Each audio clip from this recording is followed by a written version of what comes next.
আমি একটা নৌকার উপর বসে আছি। এইটা হচ্ছে মূলত মাছ ধরার নৌকা আর কি। আমাদের বাড়ির সামনে বড় নদী। এই নদীতে যখন পানি কমে যায় তখন সাধারণত মাছ ধরার মতো বেশি সুযোগ থাকে। বিভিন্ন ধরনের জাল দিয়ে এই বিশাল নদীর মধ্যে মাছ ধরা হয় আর কি।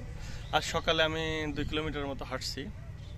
হাঁটার পরে বেশি হাঁটতে পারিনি আসলে। আজকে অনেকদিন পর বাড়িতে আসলাম। আসার পরে ভাবলাম একটু সকালবেলা বের হই।